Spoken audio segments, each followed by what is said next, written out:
So, the first thing we're going to be talking about is a practice known as dry sex. It is practiced in a lot of countries in Africa. It's basically like a tradition. And what the people believe is that if during sex the woman's hoo ha is very wet, then it's considered as slutty. So, what they do to solve the problem is during sex, they use sand as a lubricant, or I should say, anti lubricant, to dry up the entire area and continue with the sex. This is genuinely the dumbest thing I've heard of. Imagine you're doing the deed with someone, and instead of using lube, you use sand during, you know, fun time. Just thinking about it makes me flinch. This is genuinely a stupid tradition. It's painful for both the chick and the dude. Why do they do it? No idea. Because apparently getting wet is slutty.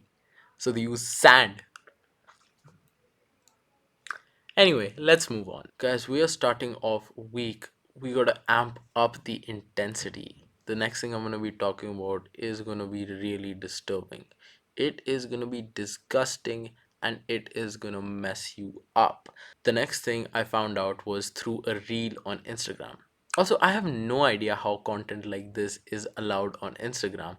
It's just the violence and gore is just too much and they don't take it down. It's not a bad thing because I get to make videos like this, but still. Anyway, the video I saw was of a man inserting some object into a woman's behind, and I'm going to refer to that part as behind so that it doesn't get demonetized.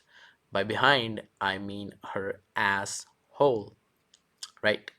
Anyway, now that we've cleared that up, the man was inserting some weird object into her behind, and it had gaped open by like this much. I did not think that was possible. And so I looked at the comments and there was a link. I manually typed out that link. I should not have done that. It led me to a video. It led me to the full video of that. And that's when I found out the true horrors of a particular fetish. The fetish is called a prolapse fetish, and it is much, much, much worse than what it sounds like. Basically, it starts off with inserting something into the back door, right? And then it starts with inserting small things, and you start getting bigger and bigger and bigger until you're basically abusing the back door. And you abuse it so much that the person's rectum literally falls out of their ass. And that's a fetish. People do this. The internet is such a messed up place. There is nothing worse you can find in real life than what you can find online.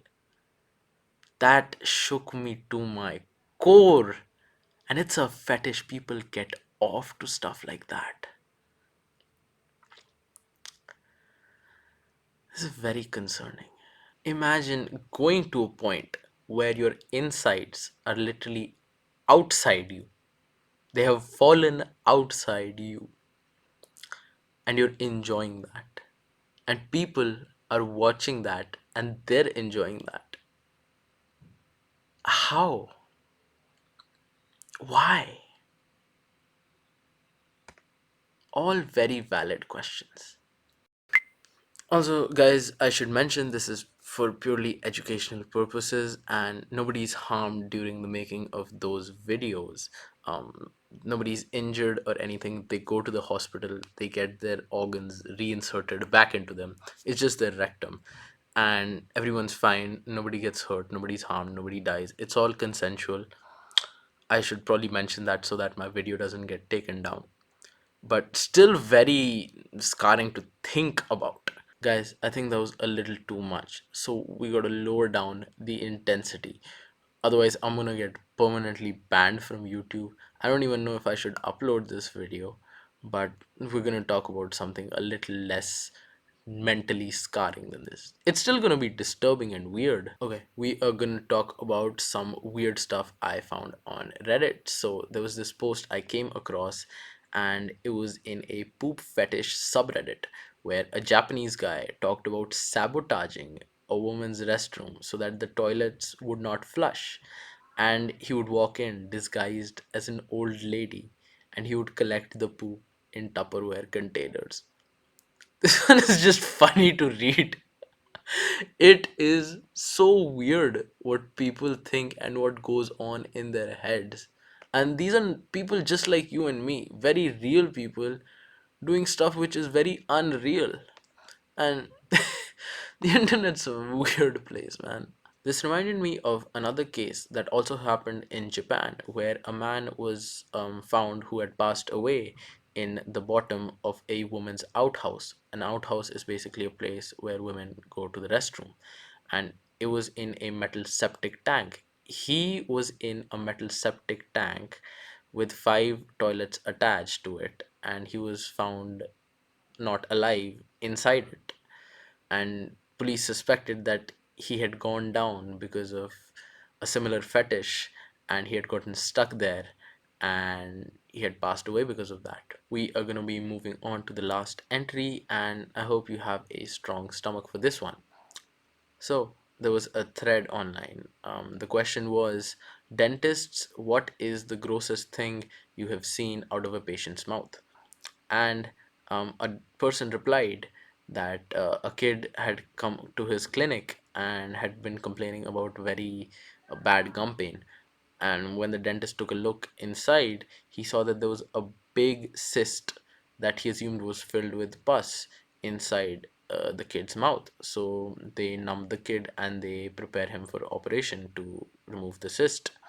And once the dentist makes an incision into the cyst, out crawls a larva. There had been a maggot living inside the kid's mouth.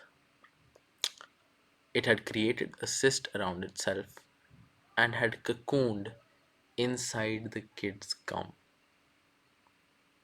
and it had crawled out when the dentist cut into the cyst. Okay, that is it for today. I hope you guys enjoyed this one. Subscribe if you enjoyed it. I really need the subscribers. They are so low. The views are so bad.